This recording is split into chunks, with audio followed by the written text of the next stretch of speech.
digital ক্লাছৰ ব্যৱস্থা কৰিছোঁ ইতিমধ্যে আমি বহুতো ক্লাছ আপলোড কৰিলোৱে যোৱাকালি মই ইন্ট্ৰডাকশ্যন টু ফিজিক্স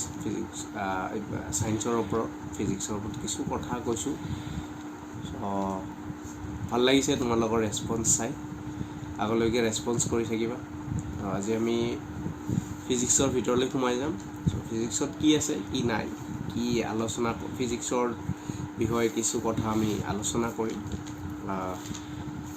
আমি এতিয়া ফিজিক্সলৈ গুচি যাওঁ ফিজিক্সৰ বিষয়ে কিছু কথা আলোচনা কৰোঁ ফিজিক্সৰ আমি সাধাৰণতে বহু ধৰণৰ ইয়াৰ সংজ্ঞা দিব পাৰি কিন্তু সকলোবোৰ বস্তুৰ কিছুমান সুকীয়া কাহিনী থাকে বা সুকীয়া কিছু বস্তু থাকে আমি ফিজিক্সৰ ঠিক তেনেকুৱা কিছু বস্তু আছে চাওঁ দিছ ফিজিক্স ৱাৰ্ড কাম ফ্ৰম গ্ৰীক ৱাৰ্ড আমাৰ গ্ৰীক ৱাৰ্ডৰ পৰা আহিছে ফিজিক্স ৱাৰ্ডটো গ্ৰীক ৱাৰ্ড ফুচিছ আৰু ফুচিকা এই দুটা শব্দৰ পৰা আমাৰ ফিজিক্স ৱাৰ্ডটো আহিছে ফুচিছ ইয়াৰ অৰ্থটো হ'ল নেচাৰ ফুচিছৰ meaning of physis is nature and ফুচিকাৰ অৰ্থ হ'ল নলেজ অফ নেচাৰ ফিজিক্সৰ ফিজিক্স শব্দটো দুটা শব্দৰ পৰা আহিছে গ্ৰীক ফুচিছ মিনিং হ'ল নেচাৰ আৰু ফুচিকা ইয়াৰ মিনিং হ'ল নলেজ অফ নেচাৰ এই দুটা শব্দৰ পৰা আমি ফিজিক্সৰ সংজ্ঞাটো এনেধৰণে দিব পাৰি যে physics study about nature and its law ফিজিক্সে কি কৰে study about nature and its law কেনেকৈ আমি গম পাম চাওক we are surrounded by colorful natural events colorful natural events such like the wind water rainbows heat light energy come from sun and nucleus etc and then some phenomena outer space বহুত ধৰণৰ এইবিলাক natural ফেনমেনা হয় সেই natural ফেনমেনাৰখিনি আমি ক'ত অধ্যয়ন কৰোঁ study কৰোঁ বেচিকলি অন ফিজিক্স ইয়াৰ দ্বাৰা আমি ক'ব পাৰি যে physics study about nature and its law ঠিক তেনেদৰে আমি ফিজিক্সৰ সংজ্ঞা আমি আৰু বেলেগ ধৰণেও দিব পাৰি তাৰে এটা ধৰণ হ'ল কি physics deal with matter energy also' physics কি কৰে আমাৰ ফিজিক্সে ষ্টাডি কৰে matter and energy also'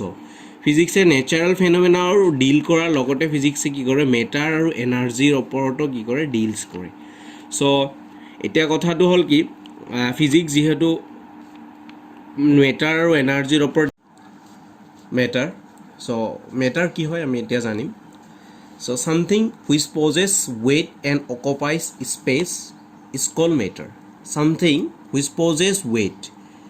and occupies space যাৰ কি আছে ৱেইট আছে সামথিং এটা বস্তু যাৰ কি আছে ৱেইট আছে আৰু কি আছে অকুপাইড স্পেচ যোনে কি আগুৰি থাকে এটা নিৰ্দিষ্ট ঠাই কি আগুৰি থাকে সেই বস্তুটোকে আমি কি বুলি ক'ব পাৰি মেটাৰ বুলি ক'ব পাৰি something that possess weight and occupies space এটা বস্তু যাৰ ওজন আছে আৰু কি এটা নিৰ্দিষ্ট ঠাই আগুৰি থাকে সেই বস্তুটোৱে হ'ল আমাৰ কি মেটাৰ আমি পাই আহিছোঁ there are 3 types of matter পদাৰ্থৰ তিনিটা প্ৰকাৰ আছে নেমলি নামকেইটা হ'ল সলিড লিকুইড এণ্ড গেছ ইহঁতৰ যদি আমি ডিছকাছ কৰিবলৈ যাওঁ বহুত দীঘলীয়া হৈ যাব কিছু পইণ্ট আমি ইয়াত আলোচনা কৰিম for example fix shape and volume সলিডৰ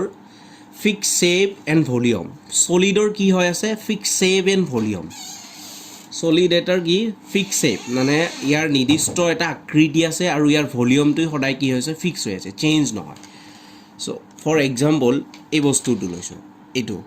এইটো বস্তুৰ কি ফিক্স শ্বেপ আছে এটা আয়ত হয় এণ্ড দেন ইয়াৰ নিৰ্দিষ্ট ভলিউম আছে ইয়াৰ ভলিউমটো আমি চেঞ্জ কৰিব নোৱাৰিম না কম্প্ৰেছ কৰিব পাৰিম না এক্সটেণ্ড কৰিব পাৰিম একোৱে কৰিব নোৱাৰিম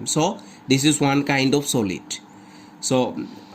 সেইটোৱে সলিডৰ ফিক্স শ্বেপ আৰু ভলিউম আছে দেন নাম্বাৰ 2 পইণ্ট মই ক'ব খুজিছোঁ দ্য কনষ্টিটুৱেণ্ট মলিকুলছ তাৰমানে এটা মেটাৰ গঠন হ'বলৈ হ'লে ইয়াৰ কিছু মলিকুলছৰ দ্বাৰাই গঠিত হয় সেই মলিকুলছখিনি ক্ল'জলি পেকড হয় মানে ক্লোজলি ইটো একদম ক্লোজলি দুটা মলিকুল একদম ক্লোজলি একদম অচৰা অচৰিকাই বহুত ক্লোজলি পেকড হৈ থাকে এণ্ড সেই ক্লোজলি পেকড হোৱাৰ কাৰণেই আমি জানো যে দুটা পাৰ্টিকলছ বা দুটা বস্তুৰ মাজত ফ'ৰ্চ অফ ইণ্টাৰেকশ্যন থাকে দুটা বস্তুৰ মাজত সদায় এটা ফ'ৰ্চ থাকে চ' সেই ক্লোজলি পেকড হোৱাৰ কাৰণে সিহঁতৰ মাজত দূৰত্ব একেবাৰে কম হোৱাৰ কাৰণে কি হয় the force of interaction between two molecules কি হয় আমাৰ একেবাৰে মানে বেছি হৈ যায় চ' চলিড হ'ল কি fix shape and volume the constitute molecules closely packed হয় বা টুগেডাৰ থাকে and the force of interaction is more than আমি এতিয়া যাম লিকুইড লৈ so' liquid fixed volume but don't possess fix shape yes লিকুইডৰ আমি কি ফিক্স ভলিউম থাকে কিন্তু কি ইয়াৰ ফিক্স ভলিউম থাকে কিন্তু ইয়াৰ নিৰ্দিষ্ট শ্বেপ বা আকৃতি নাথাকে কাৰণটো হ'ল কি আমি এক্সাম্পল হিচাপে লওঁ এক গ্লাছ অফ ৱাটাৰ এক গ্লাছ পানী আমি এটা গ্লাছত লৈছোঁ যে 1 লিটাৰ অফ ৱাটাৰ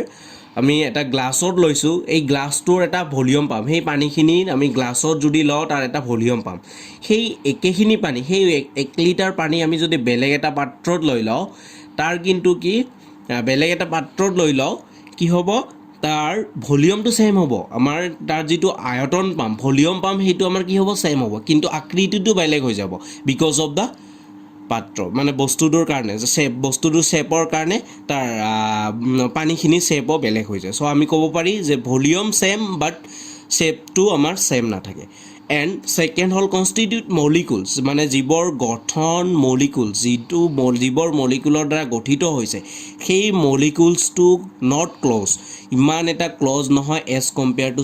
চলিডৰ দৰে সিহঁতে ক্ল'জলি নাথাকে দে হেভ ছাম ডিষ্টেঞ্চ আৰু সেই ডিষ্টেঞ্চ থকাৰ কাৰণেই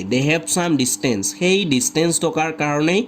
মলিকুল দুটাৰ মাজত ফ'ৰ্চ অফ ইণ্টাৰেকশ্যনটো কি হয় কম হৈ যায় চ' ফ'ৰ্চ অফ ইণ্টাৰেকশ্যনটো কি হয় কম হৈ যায় চিমিলাৰলি আমি যাম গেছত হ'ল কি নেইডাৰ পজেছ ডিফাইন শ্বেপ না সিহঁতৰ নিৰ্দিষ্ট আকৃতি থাকে না ভলিউম থাকে আমি গমেই পাওঁ এক্সাম্পল হিচাপে যদি সাধাৰণ একদম চিম্পল কথাত লওঁ ইয়াৰ আমাৰ বায়ু ওৱান কাইণ্ড অফ গেছ চ' গেছটোৰ কি নিৰ্দিষ্ট আকৃতি আছে নে ভলিউম আছে আৰু সিহঁতৰ যিটো কনষ্টিটিউট মলিকুল যিবোৰ মলিকুলছৰ দ্বাৰা গঠন হৈ আছে সিহঁতে মানে they are far away from each other ইটোৱে সিহঁতৰ পৰা বহুত দূৰত্বত আছে so' thus the force of interaction between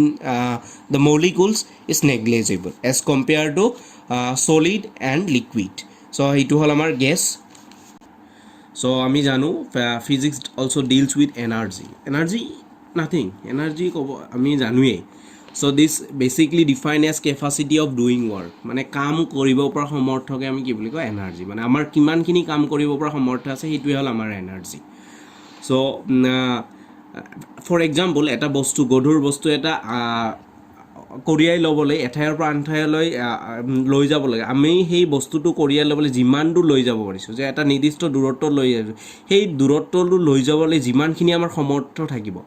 সেই সমৰ্থটোৱে হয় আমাৰ সাধাৰণ আমি যদি কওঁ energy so' there are different kind of energy there different form of energy such as heat light sound electricity etcetera আৰু বহু ধৰণৰ এনাৰ্জি আছে আৰু সিহঁতক এনাৰ্জি এইকাৰণে কোৱা হয় heat have some capacity to do work লাইটৰো কিছু কেপাচিটি আছে ডু ৱৰ্ক সাউণ্ডৰো কিছু কেপাচিটি আছে টু ডু ৱৰ্ক ইলেক্ট্ৰিচিটিৰো কিছু কেপাচিটি আছে do work for example sound আমি ছনাৰ ছিষ্টেম যে আমি পাইছিলোঁ sonar to measure the depth of